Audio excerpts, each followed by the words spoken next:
Good afternoon, Liebschens. It's the 14th of June, 2015. And since we're moving into the Pride season, I figured I'd hold forth about a topic kind of important to me.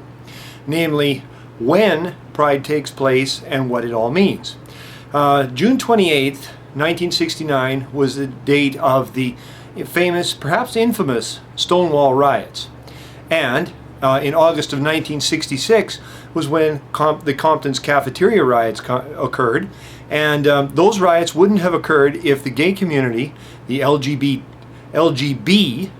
no T, B community, hadn't ostracized trans people at that time. Compton's Cafeteria wouldn't have occurred in August of '66.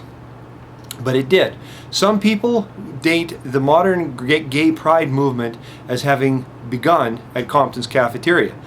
Everyone else dates it as having begun at the Stonewall Riots. Here's the thing.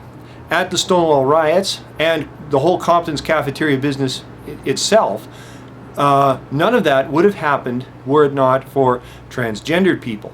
Who threw the first punch at Stonewall? It wasn't a homosexual person. Why did Compton's take place in the first place? Because the transgendered people were ostracized and set aside by the LGB community, the homosexual community. We can't mix. Until very recently, transgendered people have been barred from a lot of pride celebrations. And a lot of cities, towns, countries, in fact, try to set their pride events as occurring on or near the 28th of June, the date when transgendered people fought back. So, bear in mind that there would be no pride if transgendered people hadn't fought back.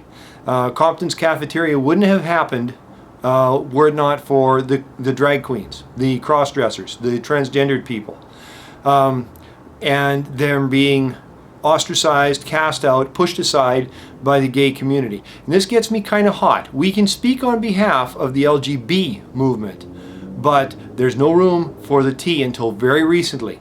Thanks a lot, guys. You've co-opted the date and you've co-opted our involvement in it.